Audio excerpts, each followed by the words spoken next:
Tonight, I can report to the American people and to the world that the United States has conducted an operation that killed Osama bin Laden. Where we continue to follow the capture and killing of Osama bin Laden now. Those are just some of the scenes overnight as thousands of Americans gathered in celebration of Osama bin Laden's death. Former Navy SEAL Rob O'Neill says he has thought about the mission every day since that May Day in 2011. From multiple conversations you had with Rob O'Neill over the past year and a half, how'd you get access? And you described that his head kind of exploded when you hit him. I actually hit him 3 times because I shot him twice when he was standing and once on the ground. That is the fucking American badass right there. Go, go, go. We are not going for fame and we are not going for bravado. We are going for the single mom who dropped her kids off at elementary school on a Tuesday morning, and then 45 minutes later she jumped to her death out of a skyscraper. If you need help, hang up and then dial your operator. I'm Rob O'Neill, and this is the Operator Podcast.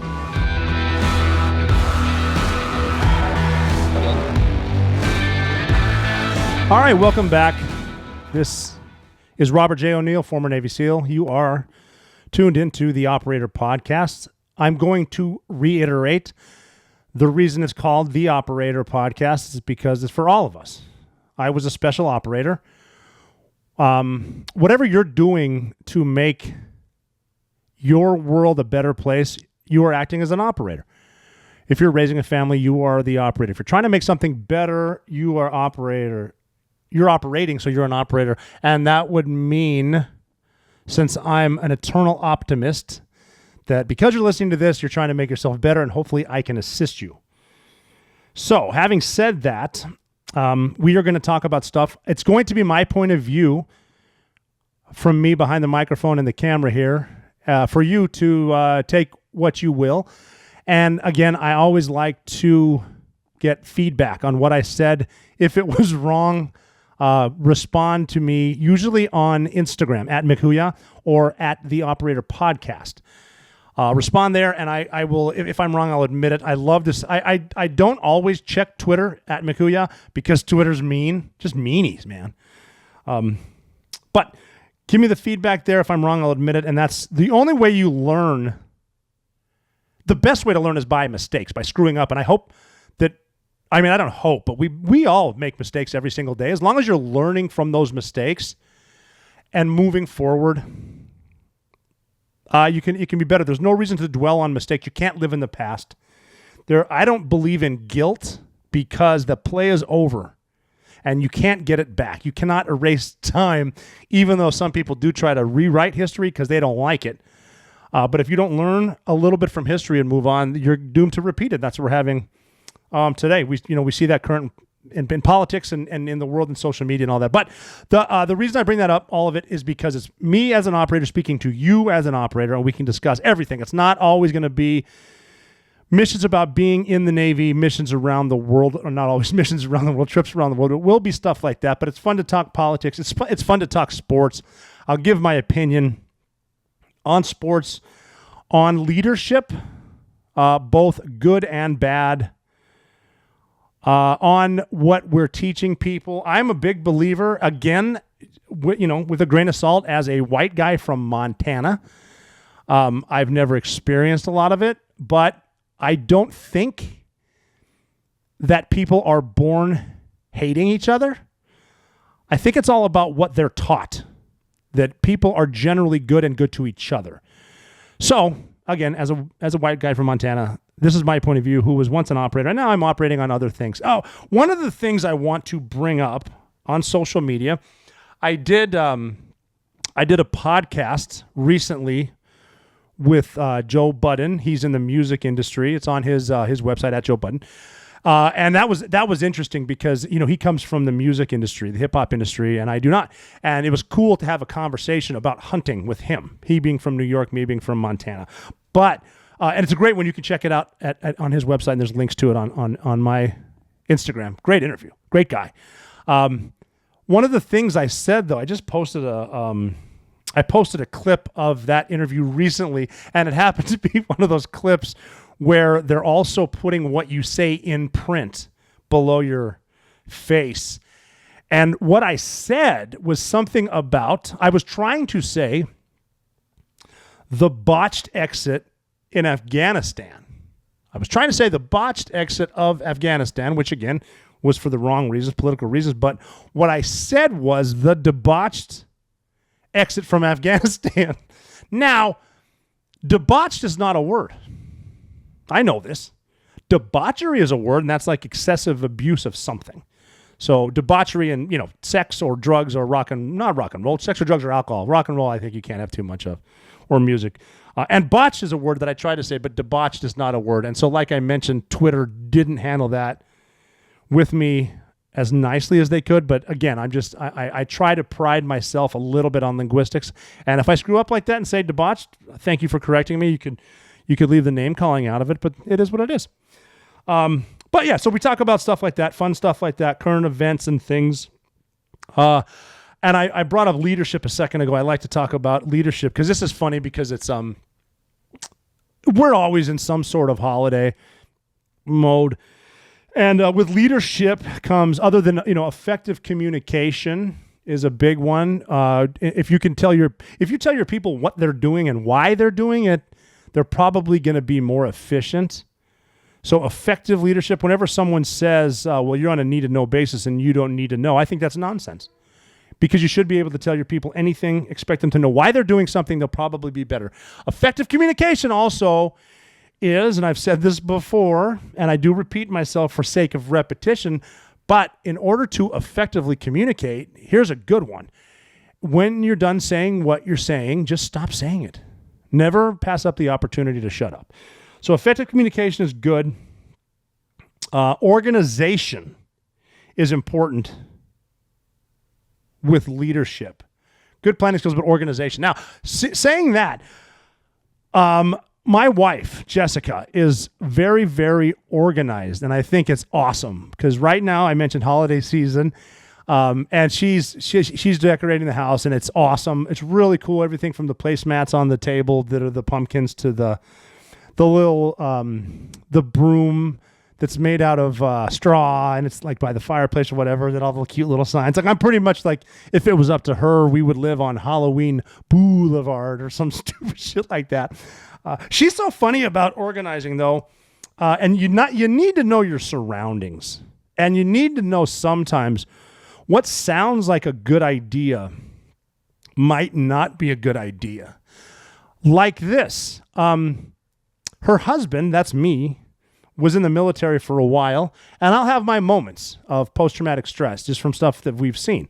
And combat I've been in some action, and a lot of guys have PTSD. A lot of men and women have PTSD. And you don't even need to have been to combat to have PTSD. Something very dramatic could have happened to you in your life, probably did, and it's okay. So I mentioned situational awareness, which is important, or in this case, a lack of situational awareness, because in her organizational skills, one of the things she decided would be cute to put up outside the house looking in is a cutout of the girl from the movie The Ring. Now, when your husband comes home at night after a long flight, it's dark out and you're asleep, and the first thing he sees when he puts his suitcase down is fucking Samara. Yeah, in an unwell-lit room on a scary night, potentially after a cocktail, it's like that skydiving story I told where I need to change my pants again. So, just remember your audience when you're hanging up the scary little girl from The Ring. So that's funny. And then, here's another one too. With organizational skills, she cleaned the house. I was on this trip, and I was excited because one of my favorite times of the day is to coffee. Everyone loves coffee. Most people love coffee. If you don't, I'm pretty sure again we can't be friends. But I get coffee. Warpath coffee, by the way, really good. And I got 6 bags of this in one big box, and so they were downstairs in the kitchen. But she reorganized the kitchen.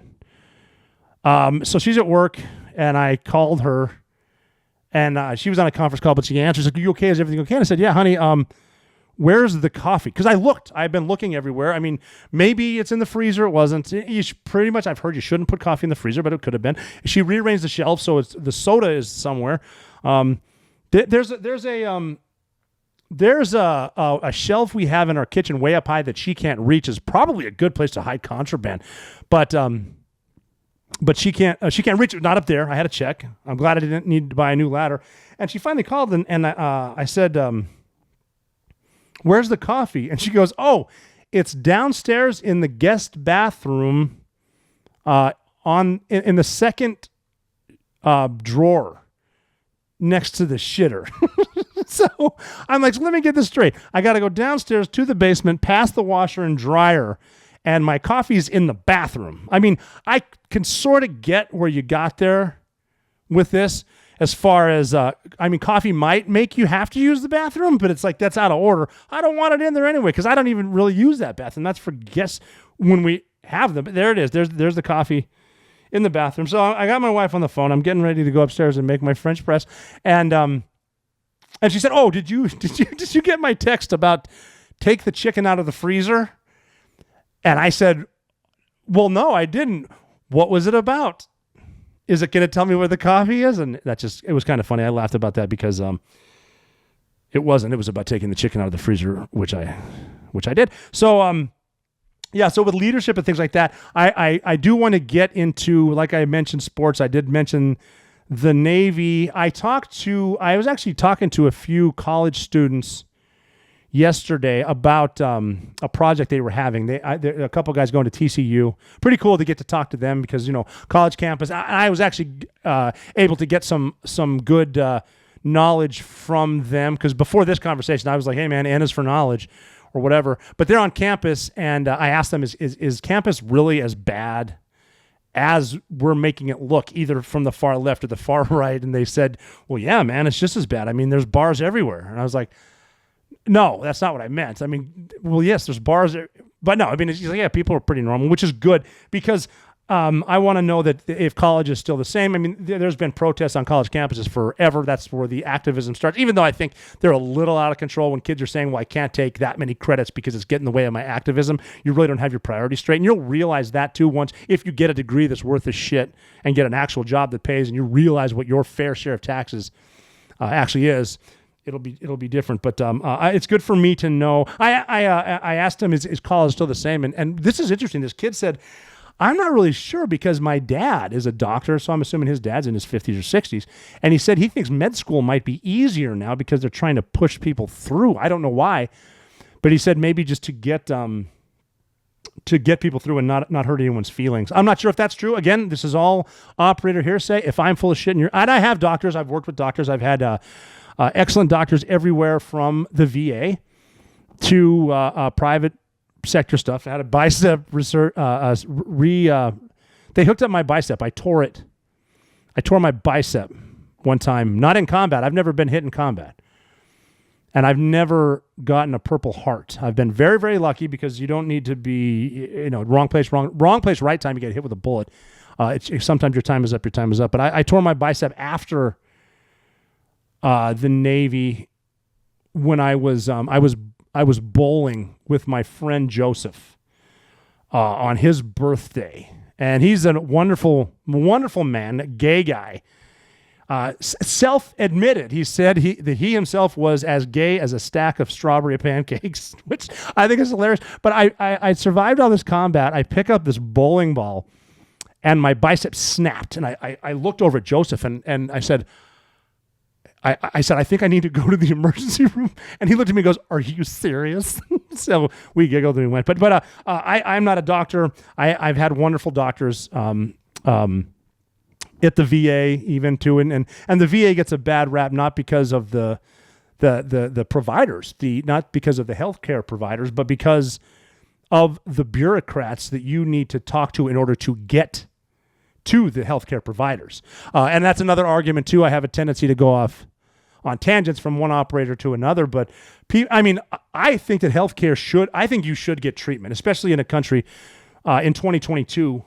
You should be able to get treatment, but you need to be careful a lot of times what you wish for, because if you want the government to run it, they're going to run it like they run everything, and that's into the ground. Imagine if you needed to get an emergency procedure but you had to go through the DMV to get it. I want you to think of your best experience at the DMV. Think of your best experience. Yeah, and how shitty that was. So that's government run. VA stories. Here's some VA stories. When I had my bicep repaired, I was in recovery. And the surgeon who came in the recovery room to check on me, I'm in recovery room, so I'm coming in and out of sleep. He checked on me, and then I had my iPhone on my chest, and he said, if you're going to fall asleep again, hide your iPhone somewhere, because if someone here sees you sleeping with it, they'll steal it. And I said, in recovery at the VA? Oh, yeah. So, I'm not broad brush stroking this. There are wonderful people at the VA, but get too many government bureaucrats in places where they can no longer be fired based on performance. You're going to get stuff where people steal your iPhone. Before I had my bicep repaired, I had to get an MRI. So I went to the VA, the same VA. This is in Washington, D.C. I went to the VA, and I think it was on a Sunday because there wasn't a lot of people there, and my father, Tom O'Neill, was with me. And so I left most of my stuff with him, to include my watch and like a bracelet or whatever, because you got to take all your shit off. And I went back with my jeans, and my wallet was in my jeans, or so I thought. I went into the MRI machine, if that's what it's called. Again, I'm not a doctor. And as I was in there, I could hear them. There was two dudes working there.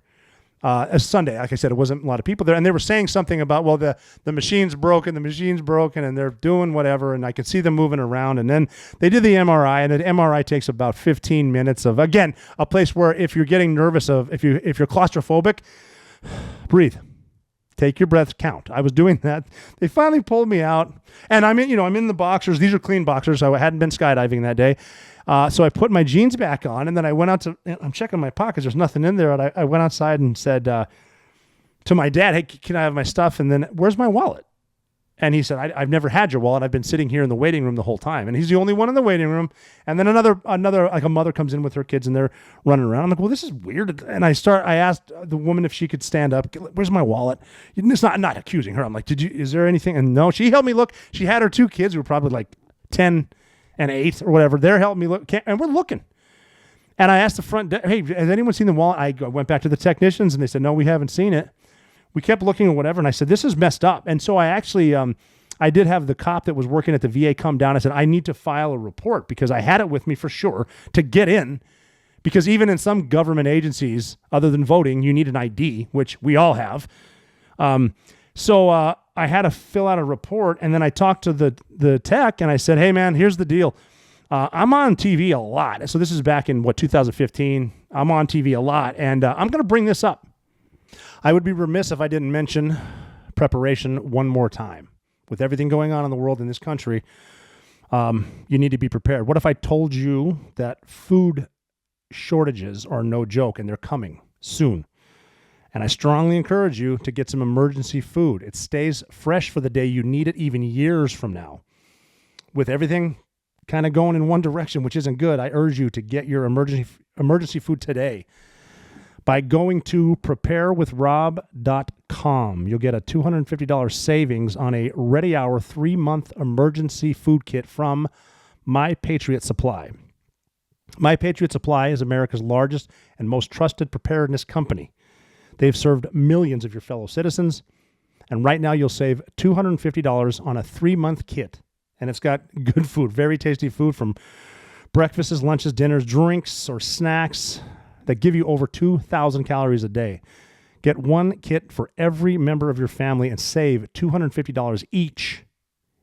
Your orders ship fast, and they ship free.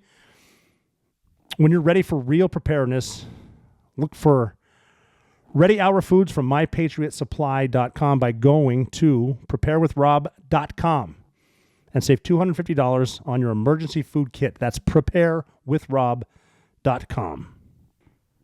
On television, and I took his name down. I'm like, I'm going to mention you, by the way, and we left. As we're leaving, I said to my dad, I guarantee you the phone rings before we get back to my apartment. And it did. And they said, yeah, we found your wallet. It was right where you left it. So anyway, I don't want to paint everyone with a broad stroke. And even Osama bin Laden's sister, in an interview, when asked about her brother, said, if you line 10 members from one family up against a wall, you're going to have an asshole. So that was the asshole. I met him at the VA. So, like I said, most people try to be good. Most are good, but laziness seems to come with government running everything, and why we would want more government to run our lives blows my mind. Back to the college dudes I was talking to, his dad said that he thinks medical school is harder now, or it was harder then when he went through it. It's easier now, which is what we're all supposed to say. We're all supposed to say that it was harder back in my day. If you talk to anyone in the Navy right now, they'll say, well, back in the old Navy, which he probably meant by like 2003, which when I went through boot camp in 1996, the old Navy was 1970 or whatever. Whatever they say, everything's harder back in the day. I have nothing but love for every doctor I have right now, too. I'm not bad-mouthing you. I'm telling good stories. And my experiences now have been really, really good, to include the VA, but I still think we could fix it. The way we could fix the VA, you need to get people in charge to the VA. Like someone from Congress that says they care because they need to get reelected. You need to get them to go there, but do not go with your staff. And don't give them advance notice. Don't tell them you're coming. Just go. And then look around the VA. That's all you got to do. Check it out. There are homeless people hanging out, especially at this one VA in DC, that aren't even veterans. And I'm not bad-mouthing homeless people, but there's dudes in there. They just get in there and hang out all day, and I'll see some leave going somewhere and say, yeah, see you tomorrow, to another guy that's sitting there. I got panhandled at the coffee shop, right, by a dude in the VA, and he said, hey, can I have a couple dollars? And I'm like, well, I'm paying with a credit card.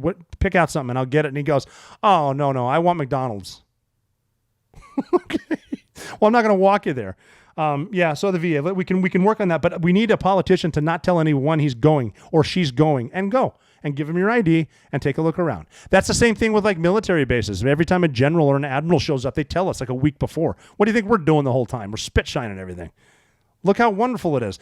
Hey, real quick, put some lipstick on this pig so she looks nice or whatever. So apparently medical school, I hope it's great. What are they, my experience, what I've seen again on social media is a problem they're having in college right now is just with bad leadership. Like I said, you only know what you're taught. Are they teaching victimization? Are they just telling you need to be offended by everything and masculinity's bad and all that stuff?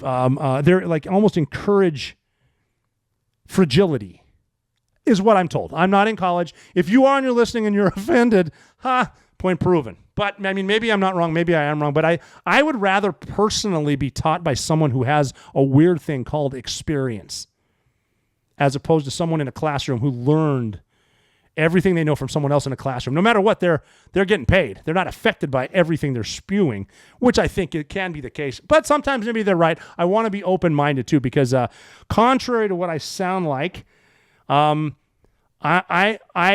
consider myself to be in the middle. I'm liberal about a lot of things. I'm conservative about mainly fiscal things, but I think most of us are kind of like that. And the crazies, which we have on both sides, God bless them, you're going to hear from them the most because negativity and loud shit gets ratings. Like the climate change folks that sit in the freeway to block traffic. That's thinking. Just have those cars idle some more so we can melt the ice caps. You're not thinking it through, but so I get asked, is Buds easier now? I don't think so. I mean, it might be, because I've heard rumors about stress cards. Like when you get stressed out, you can put a card up when it's too hard, and so I need to give you my stress card to let you know that I'm emotionally damaged by what you're doing, which is weird in training to be a Navy SEAL, because I don't think Al-Qaeda or ISIS would give a fuck if you tell them you're stressed out or show them laminated proof that you are. And I don't think that, I'm not saying that I'm any or was any tougher than the dudes going through now. And I've heard a lot of these enlisted guys and officers, because the officers and enlisted go through SEAL training together. It's one of the last places where officers and enlisted get treated like complete shit. And sometimes officers actually get it harder. worse. I remember in my buds class, I went through with an ensign at the time, which is an 01 out of the Naval Academy. His last name was Smith. And I haven't talked to him. He could be an admiral by now, but his father was I think a 2-star admiral at the time. So Admiral Smith is the highest ranking Navy SEAL, and Ensign Smith is in my class. This is proof that sometimes don't talk yourself into an ass beating. So one of the first classes we had a buds instructor, a SEAL on stage, and the class is there, and we don't know what the hell we're doing. Even the ensign really didn't know. He knew 4 years in the Naval Academy, which is a top-notch school, obviously. And they said, all right, does anybody here know any Navy SEALs? And he's fishing, man. This instructor is fishing for anything. Like when someone says, why did you do that? You know what a good answer is? Because I'm an idiot. Done. End of conversation. You don't talk yourself into an ass whooping. Don't argue more. If you're just fucking stay wrong. If you're wrong, stay wrong. But they said to the class, and they knew who Ensign Smith was. They knew who Admiral Smith was because he's everyone's boss. He's your boss's boss's boss. They said, does anybody here know any Navy SEALs? And he raised his hand, and the instructor looked down and said, well, no shit, sir. Hit the surf. And the surf from that classroom was, it's a solid 800 meters away, maybe 5. Well, no, back in the day, it was uphill both ways in snow, but it's a ways. He had to run up and over the berm down there, making sure he could come back to class. Now he's got to sit there covered in sand and salt water for a stupid class we're having about nothing because he said, I do. No shit, you do. But I think, the guys that go through now, I've heard, a lot of them have college degrees. A lot of them are smart. A lot of them are really in good shape. MMA guys, CrossFit guys that are in shape, that have studied it, that know what they're doing, and are badasses. Even right now, when I was at SEAL Team 2, I'm talking like 8 years in the Navy at the teams, and we would go to house party with Navy SEALs, obviously invite the new guys and have a few cocktails. I would even tell the more experienced guys, the SEALs that I'm hanging out with, it's okay to fuck with the bud student, the guy that just graduated buds, a little bit, and he's going to take it. I wouldn't get physical with this dude. He just finished buds. He's going to fuck you up. And I'm assuming there's still these guys that are really, really tough. And I know the instructors are tough. I know a lot of former instructors, and I've talked shit about them before, but if we're not talking shit about each other, we're not happy. Something went wrong. Everyone should have thick skin. We should. A lot of times we don't, but we should. And they're badasses too. And they've all been Navy SEALs, all the instructors. I think the problem comes in with bad leadership, with senior dudes at a certain level that are just trying to hold on to their power, get advanced to the next rank. Why do you think a captain, an 06 in the Navy, would carry an admiral's bag when they're traveling? Well, because he wants to fucking make admiral. The captain does, so I'm going to do what I'm told. So we start getting at a certain level of hierarchy, and that's not just officers. And again, when I say shit about senior enlisted or senior officers, there are so many damn good people out there holding these ranks. I'm not talking about all of you, just a lot of you. But they get to a point of being political, and they're thinking about their next rank, making Master Chief, making Sergeant Major, making Command Sergeant Major or General. They're going to say what's politically correct in order to make that rank. Oh, I need to work for a government contractor. When I get out, I need this job. My personal power requires me to do this. So they start making rules to make it easier. I think, and I've had my buddy McTeams, who was a Navy SEAL I served with forever, went through buds with him, and he was an instructor for a while, and he said, yeah, there's like a push-up count. Like there's a certain number of push-ups a student can do in a certain day, and then he can't do push-ups anymore. That's just it. Can't do push-ups anymore, so I guess you're just done. I guess I would say bad names to you too, but I don't want to hurt your feelings. And so that trickles down. You get things like, okay, the getting the vaccine. They're kicking guys out of the Navy because they're not getting the vaccine. And that, religious exemptions, that's fine. Guys don't want to get the vaccine because they're in shape. And, certain things like, well, people in good shape like that aren't going to get it. Okay. I'm on the side of, you're in the military, so you're going to do what you're told. That's just how it works. When we went to Iraq, they gave us smallpox and I don't know how many shots of fucking anthrax. We are getting back to preparation one more time. I have traveled the world, and there are two things I know. Mismanaged governments lead to economic destruction, and gold has value everywhere on the planet. Whether it's incompetence or intent, the result is the same. Rising inflation and wasteful government spending are destroying the U.S. dollar. That's why I partnered with Allegiance Gold and want you to diversify your portfolio. My friends at Allegiance Gold can help you protect your IRA or 401k with physical gold and silver, or if you prefer, have it delivered securely right to your front door. Their approach is different. They focus on educating and developing a long-term strategy that's right for you. That's why Allegiance Gold has some of the highest ratings in the industry. 5 stars with TrustLink, AAA rated with the Business Consumer Alliance, and an A+ from the Better Business Bureau. Go to protectwiththeoperator.com and get up to $2,500 of free silver on a qualifying purchase when you tell them the operator sent you. Or give them a call at 844-790-9191. That's 844-790-9191. We can't control the Biden administration, but we can prepare for the consequences of their mismanagement of our economy. So that is protectwiththeoperator.com. That's protectwiththeoperator.com, or call 844-790-9191. And that's, again, because someone's getting rich because the company that they have stock in invented the anthrax virus. And for example, I'm the vice president of the United States. I can send these guys to war and they all need to get a bunch of anthrax shots. Crazy how that works. Did you get it? No. But I got it because at the time, and we've talked about Iraq before. At the time, I am a young Navy SEAL, and I am ready to fuck you up. I'm going to war. Hit me again. I can put some stank on it. That whole thing. But there are rules there. And then they started to get into the woke stuff. They're teaching classes about white supremacy or white privilege or whatever that is, and stuff in the military. Yes, it's bad. Okay, yes, there's your class. White supremacy is bad. You're an asshole. Sexual harassment. Don't fucking do that, you idiot. There's your class. But the amount of money they spend on this, I can teach you that at the range during the safety brief. During the safety brief at the range, when I say, okay, don't aim the gun at your buddy and pull the trigger. There's your safety brief. Don't be an asshole. There's your white supremacy brief. That should be it. And then train more. But this again is poor leadership, and it's having an effect on recruitment. Look at the Army. What is it? Under 15,000 below the level that they should get. And a lot of it, like it or not, is because of some of the nonsense they're teaching in the military. That's it. The leadership can be bad. It can be changed. I have faith in the good leadership that is there and the good people that are in there. And there's great people in there. Great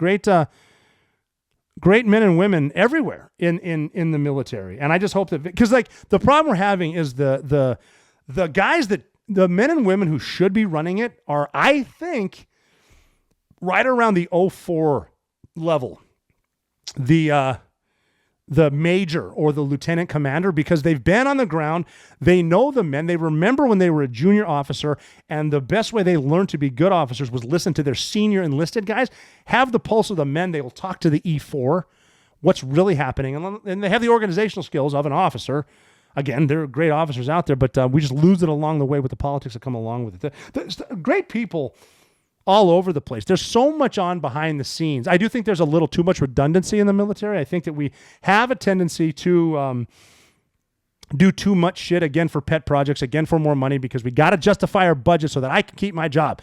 I got to spend the money, so blah, blah, blah. And they don't really care. A lot of people in politics and in government and the military don't care because their checks are going to get paid every week by the taxpayer. So they're going to spend money, again, on a lot of the unnecessary redundant training. But there's so much behind the scenes, okay? So there is support elements behind everywhere. The example is the intel that found bin Laden. The woman, of course, who became Maya in Zero Dark 30, obviously we know about her, but think about all the people at the agency, in the intelligence circles, going over to the military and the civilian side, different departments, finding all this intelligence. And we had intel reps with us that would develop our target packages, find Find our targets. Who are we going to hit? How do we make sure he's a bad guy? How do we find different sources? Learn ways to vet sources and see who's good, see who's bad. You got to figure when we went to houses in Iraq, for example, and killed a bad guy in the house, didn't hurt any of the innocent people around them, which I'm very fortunate to have never done that, never seen it done, which is why my PTSD isn't as bad as a lot of guys, because there's some bad shit that goes on in war. But you got to figure the next day, because we're not taking the bodies with us. We took bin Laden's body with us, but we would leave the bodies for a number of reasons, because the next day when people are taking them to their funeral, which they have to be buried, I think, in 24 hours, chances are the people taking the bad guy we killed to bury him are bad guys too, so follow them. Someone has to follow them. Someone has to watch them and develop a pattern of life. Someone has to develop more targets so that it's like the salesman. We're the end result. Someone's developing the package, right? So that's your intel. You got Navy, for example, at a SEAL team. You have Navy divers. They have an awesome job because they're fucking divers. And that's cool. Plus Navy diver, man, that's old school. Navy divers are way older than Navy SEALs. And they run here's how clever these pricks are. They run our dive shop. Obviously, they're divers. So they maintain the rigs, the open circuit, which is the stuff you see with the bubbles. They monitor the closed circuit, which is the bubbleless scuba, the systems, and they keep track of it. But they also get a go on our dive trips with us. So they're running it, and they'll dive with us if they want to. There's always safety divers and they're working. But for some reason, it seems we're going to Key West a lot. So are the divers. They're having a blast. It's awesome. They also figured out that when we jump, we need oxygen on the plane. If we get above 18,000 feet, which the highest I've ever jumped is 25,000 feet, we need someone to run the oxygen, the O2. What a better plan than to have the divers do it. So Navy diver, cool person in the first place, running the sub-ops, the diving shop, going to Key West a lot. Now you get to come on all the jump trips. So if they're on the jump trip, well, shit, we need to get them jump qualified. Not a bad gig. Send them to free fall, which we did. So Navy divers getting all kinds of jumps. Well, we better send them to jump master because we're going to need all of our guys to jump, and we need to. So Navy divers, jump masters, we had Navy diver bundle masters, tandem, all that stuff. Brilliant way to not work the system, to be smart about it. We talk about preparation. We talk about success. We talk about planning a little bit too, but no matter what you're doing, there are a few things more important than a good night's sleep. That's why I'm talking about Ghost Bed. If you go to ghostbed.com, they have very comfortable mattresses that last forever, and they're made right here in the USA. Every mattress has a 20-year warranty. Some even have 25, and you can try it out for 101 nights. And if you don't like it, which is highly unlikely, you can send it back. No hard feelings. The best part about Ghost Bed is it's got cooling technology. If it's hot out or with winter coming up, they're going to keep you warm. It also, Ghost Bed offers bundles, so you don't even really have to think about it. Just choose from their 4 mattresses and then pick a bundle. So whether you need a mattress or a frame, or you want it all, that includes cooling pillows and sheets. You can get the best bang for your buck with a bundle. Go check out ghostbed.com. There's savings there right now. Go to ghostbed.com and get some good stuff. So we had divers. We got engineers, Seabees, that run the engines for us, okay? So that's part of the support. They run the boats, the Zodiacs, all that stuff. Seabees would run the big boats, the stuff for the jumps when we do ducks, which is when you push a boat out of a plane, which you may have seen some videos of that. We jump those, the engineers, the Seabees, we probably need some of them to be jumped. We need parachute riggers, which is awesome. Why? Because you are a parachute rigger. That's a school. But because you're a rigger, we need to send you to jump school. Then we need to send you to free fall, then free fall jump master, because we need more jump masters. Plus, you need to stay qualified. If no SEALs are around, you're going to need a jump master. Boom, parachute rigger, not a bad gig. My friend Sean Tufts, who I've mentioned before that I will have as a guest on here, was a parachute rigger. We went to Buds together. He was the guy that fell off the slide for life. I heard his neck crack from across the room. Bad fall. Great guy. But he became a parachute rigger. He ended up working all over the place. He was the first guy I think, non-SEAL or boat guy to get on the Navy parachute team, the leapfrogs. That's awesome. You get to jump into stadiums and the Preakness and the Derby. Man, that's cool. So so this is support, guys. I don't want to leave anyone out because we have Intel admin. Someone's got to keep charge of our paperwork, the personnel man, the yeoman. You think we're smart enough to do that? I doubt it. So someone's doing that. We had one of our yeomen. She jumped in on the Captain Phillips rescue. How's that for being cool? I mean, not only are you yeoman chief in the Navy, guess what? Let's save some people. Awesome. Woman. Cool. So I'm telling stories about cool people. So we know all these really cool people are working there. They don't get enough credit. A lot of support networks, great people everywhere. One of the reasons I bring this up is because of a story. This was one of my first experiences at SEAL Team 2, and it's hilarious. One of the places that we go is Supply. Where are you getting all this cool shit? Supply gives it to you, and I'm talking everything from your dive socks, your PT gear, your workout stuff, your shorts, your uniforms. Not all of them, but like your camis that you're going to work in. Gear, body armor comes from Supply, so someone has to run Supply. These are Navy guys. They're Navy dudes working at a SEAL team. That's a good gig, by the way, because it's sea duty and you're not on a ship. Some people don't like being on a ship. I personally liked it. They might not. So we got this dude who's an SK, a Supply guy. And he's back there, second class, and he's got a little attitude because he's at a SEAL team. And he's an E5. You might not be, or maybe he's an E6, even better. So he's someone's leading petty officer. So he's badass in an old school Navy. You know what I mean? So I walk in, there's a new guy. Like I've got my checklist to get my stuff, and there's an experienced Navy SEAL in front of me. I'm not saying a word. I don't even have my trident yet. I'm not saying a word. Out of sight, out of mind. Even like put on headgear and carry a clipboard as a new guy, because someone that was going to fuck with you thinks you're working for someone else, they won't bother you. So I'm back there being quiet, and I hear the Supply guy say to the SEAL, out of nowhere, he's getting his stuff. He goes, "Hey, man, how do you kill a guy?" And the SEAL is like, I don't know. I shoot him, or I guess you could stab him if you have a knife. And the Supply guy nods his head, and he's like turning around to get whatever. He stops and looks back at the SEAL and goes, "You know what? Fuck that. A karate man uses hands." And he turned around and got his shit. And that was just a funny story. And I said, I'll be damned, that guy is right. A karate man would use his hands. So that's a little bit about some of the stuff that we came from, and some of the leadership stuff. It's not the bad people. It's just bad leadership in some spots. I'm bringing this up for a few reasons, and that would be the NFL. Because if you've seen this, they're really protecting quarterbacks to a point that's getting ridiculous. I think, okay, you should not target someone or try to injure someone, but this is the NFL. And NFL players, I've spoken to teams before, I've dealt with them before. If you're in the NFL at any level, you are a badass. I talk about the top 1%ers, like that I was just a normal dude that gets it, but we have everyone in the NFL has been the best player pretty much on every team they've ever been on. And they're studs.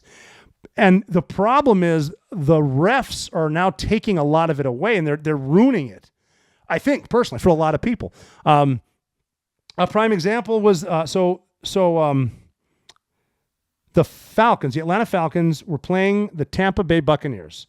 And they had come back, I want to say it was 21-0. They're winning the game. It's third down and something.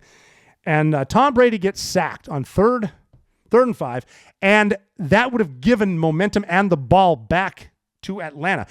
And a guy by the name of Grady Jarrett sacked Tom Brady. Keep in mind now, Grady Jarrett also played against Tom Brady in Super Bowl 51.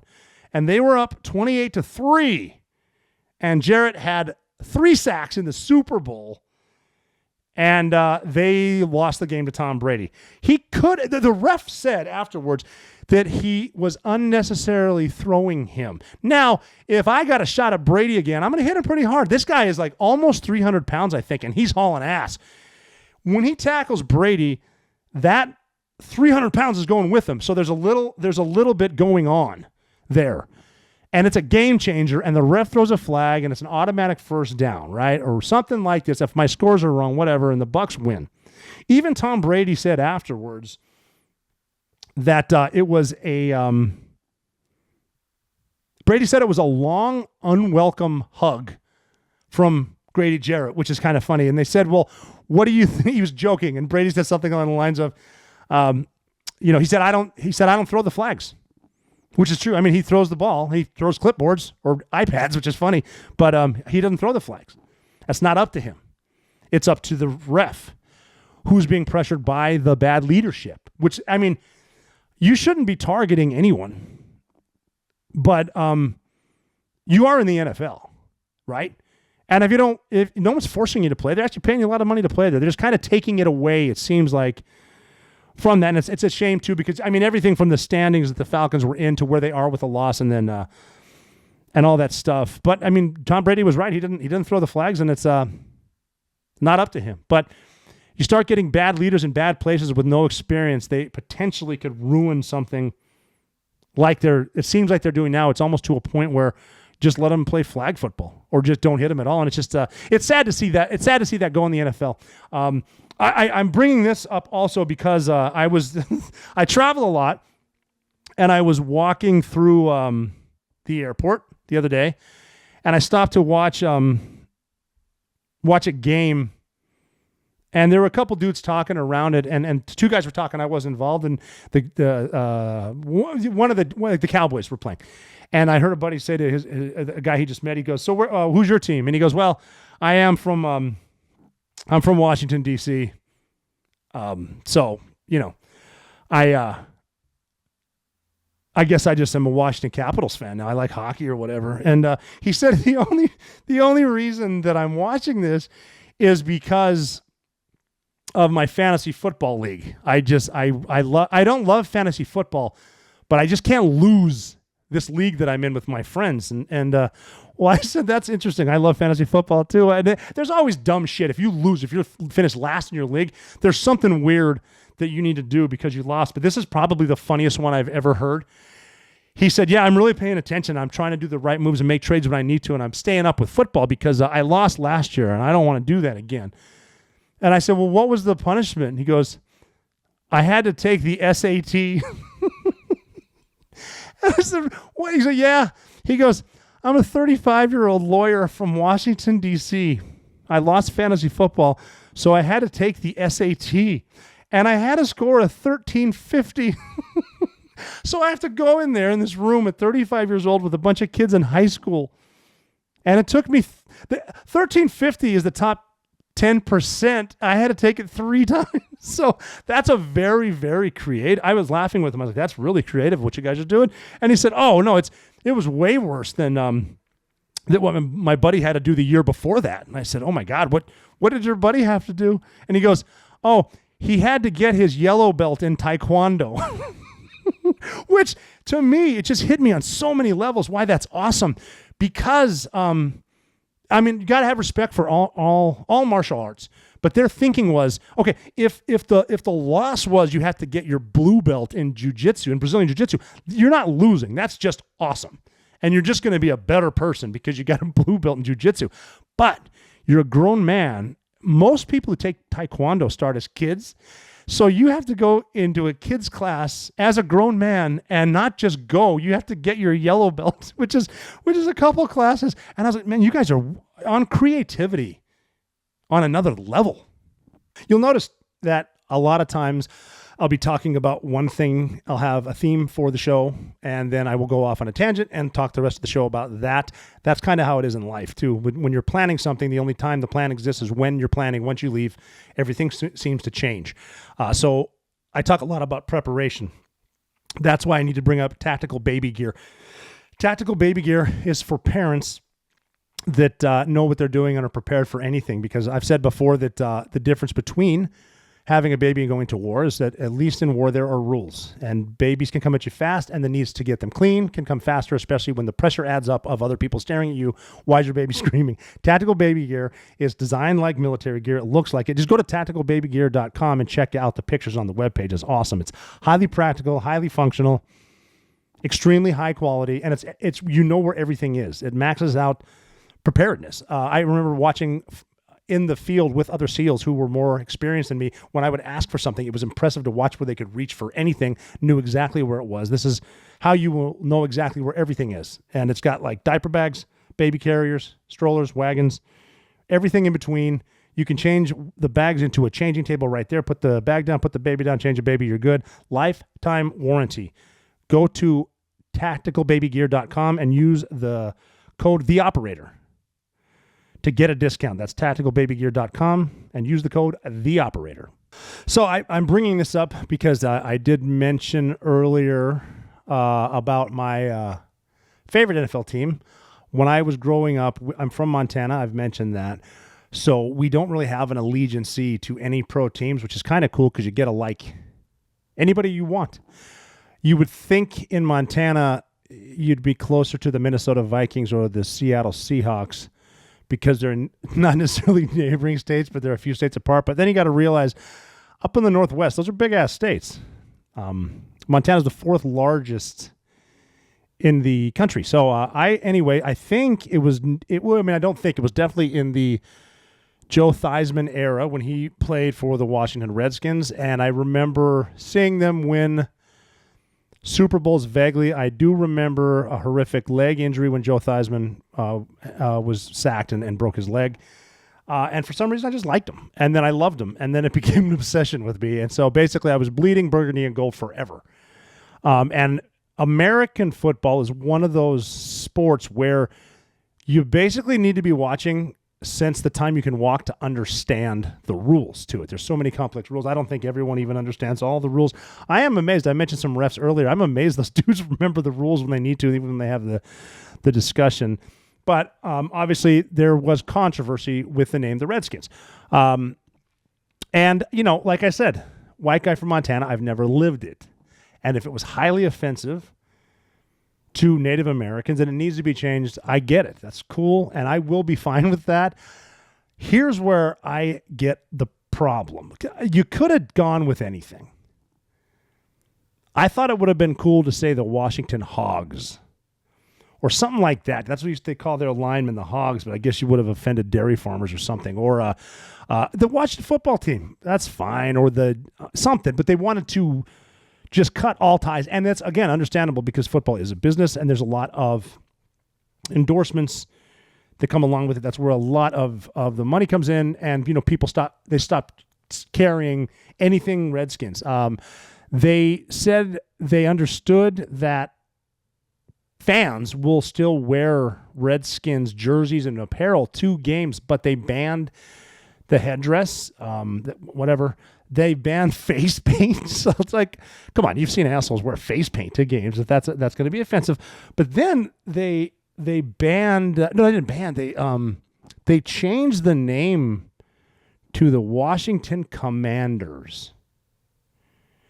Now I don't know which white offended liberal in D.C. came up with Commanders. But doesn't the Washington Commanders sound like someone that the Harlem Globetrotters should be playing? I mean, I don't know. Maybe change it to the Washington Bullets because they banned the team in the NBA, the Washington Bullets, because DC had a big crime and violence thing going on. So changing the name to the Bullets really changed that. Yeah. So anyway, it's the other day. A week, 2 weeks ago, they played somewhere, and the burgundy and gold Washington Redskins were playing in black uniforms. Okay, now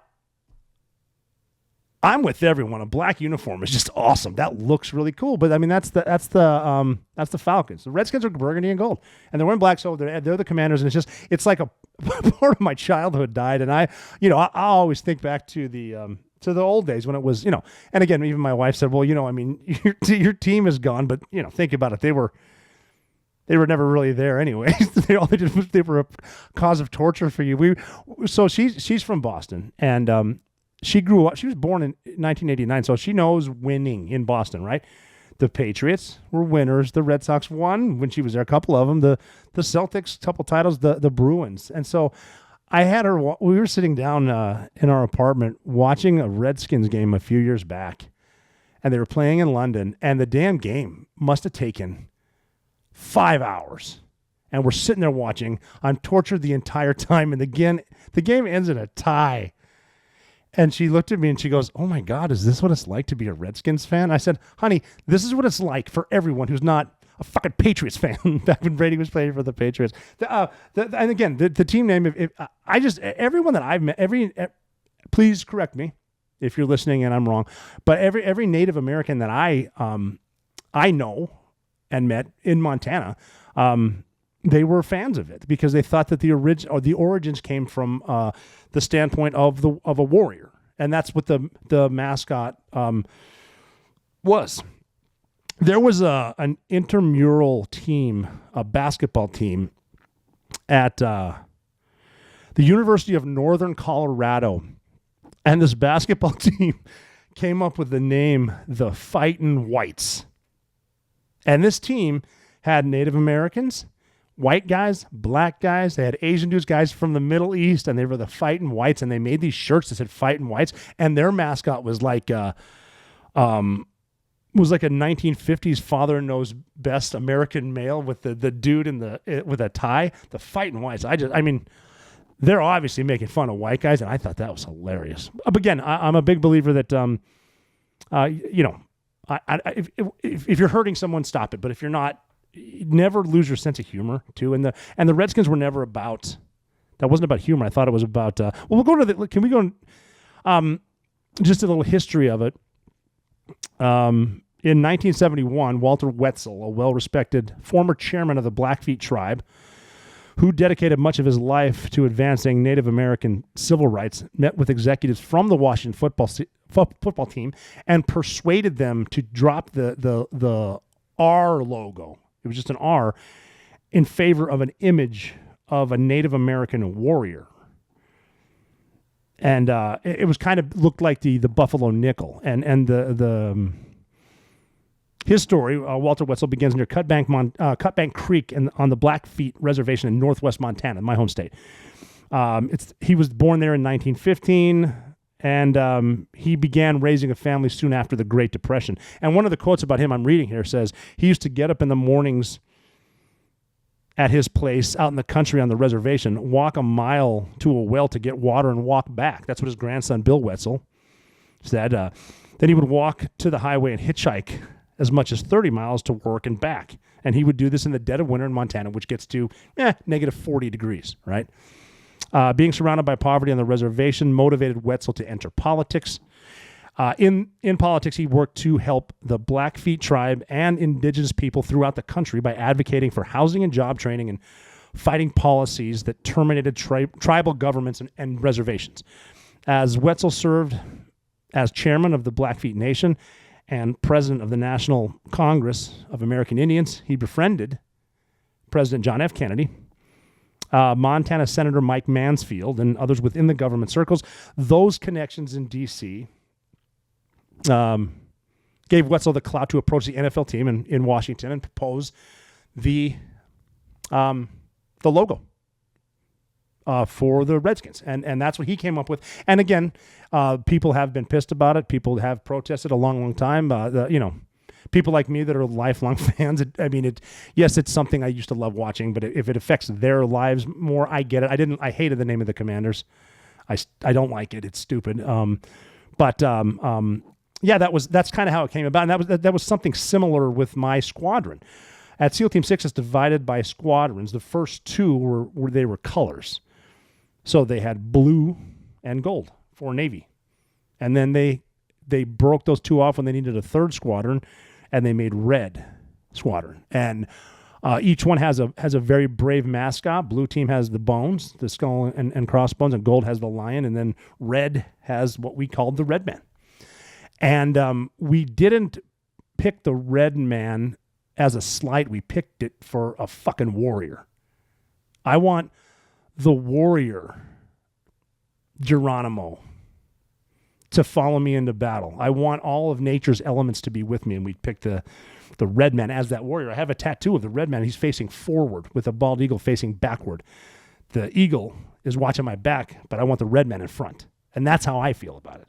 As Native American warriors, that's the warriors I want. We got some shit because we use on target in war, we use what are called pro words. And a pro word would mean, instead of saying we've inserted, we would say Lucy. And everyone that's listening that knows what we're doing, they can look up on a board, and Lucy means insert. When we're at the gate, we say destiny or whatever or anything. And they will know that means I'm at the gate. When we went after bin Laden, we named our pro words after Native American warriors because we want them with us. And so our pro word, when we got to Osama bin Laden, was Geronimo. And we said, my boss said after we confirmed it was Osama bin Laden, instead of saying we got bin Laden, they said, for God and country, Geronimo, Geronimo, Geronimo, EKIA. And for that, I won't apologize, because that was in honor of the Americans who were here before we were. And we did that mission for America, for all of us. So I'm going to close with, I've been talking about football a lot, and it does mix with politics. And I think everything mixes with politics and football. Even though we're working our way across the pond, I heard there's going to be a game in Germany, if we can afford the gas next year, but that's just cool trying to bring him into it. Football, they played the national anthem at a football game in London. They played the Star Spangled Banner, which is a song written about beating the English at a game of a sport we stole the name of too. So anyway, I bring it up because, well, I did get to meet the Washington Redskins. These are two quick stories that I love. And again, I'm going to reiterate, with professional football players, they're some of the biggest studs on planet Earth, period. There's no argument with that. I mean, think about the long snapper. If he gets hurt, no one else can do that. That's amazing. Think about the kicker. He's the only person that's everyone is watching, and you don't fuck this up. And if you do, guess what? You fucked up, learn from it. That's what it's about. I went to speak with the Redskins right after I got out of the Navy. And they had drafted Robert Griffin III, RG3. And I walked in. Well, I was walking down a hallway, and I saw Doug Williams. He was walking this way, and I was so starstruck. But I'm like, don't be that guy. Don't be that guy. And I kind of look over. I'm not used to being recognized. And he goes, hey, are you Rob O'Neill? I'm like, fuck yes, Doug Williams. Shook his hand, gave him a hug. Love that. I got to meet the team. I got to talk to the team. Standing in front of the Redskins, man. In front of a pro football team. I was amazed at how young they were. They were so fit. And I was so nervous. And I said, I started my speech by saying, gentlemen, I was at SEAL Team 6. I was over 400 combat missions. I was on the mountain to rescue the lone survivor. I was the lead jumper to rescue Captain Richard Phillips from Somali pirates. I was in the room and shot Osama bin Laden. And this is the coolest thing I've ever done. And I got a good laugh out of a beginning speech because they weren't sure what to say. And I said, I am such a big Redskins fan. I was going to name my daughter Robert Griffin IV.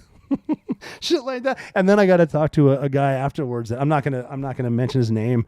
Awesome story though. Great dude. Fast wide receiver, right? And he came up to me afterwards and he said, hey, I don't normally stick around speeches, but I had to stick around to ask you this question. What kind of gun you carry? What kind of gun should I carry?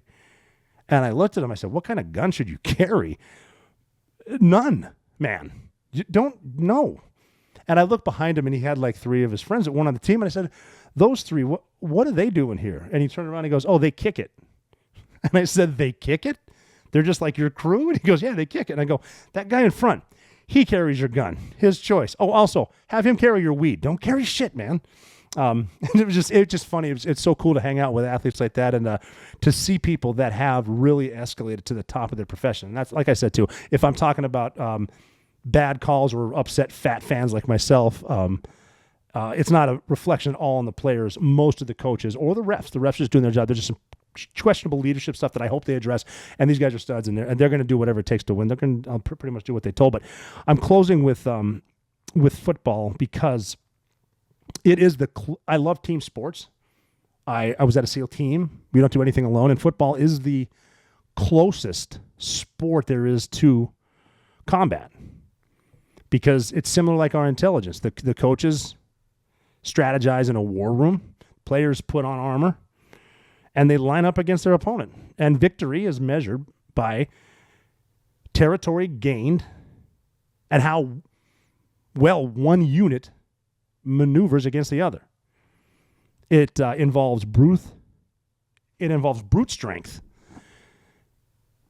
keen physicality, speed. It's hand-to-hand, it's helmet-to-helmet, it's man-to-man. And finesse, strategy. Those are all keys. Intelligence, memorizing plays. They're all keys for mission success, you know. And all of them, the players, the coaches, the staff, they live or die solely on how they perform together as a team. And I was mentioning earlier how these guys have been the best, most impressive player on every single team they've ever been on. They're the most talented one on every team, and now they're at the top of the top. They're tier 1 football players, and talent can win games, but teamwork and smarts, intelligence will win championships. You know, these guys they've been through the grinder. They've done, especially in the South, 2 days in the heat since whatever, Pop Warner, and then middle school, if that's and high school and then college. And what they're learning there is to work hard and never quit. And it is so hard to beat someone who will never quit. The realization that pain is temporary. Time heals everything. You'll get over it. Pride is a lifetime.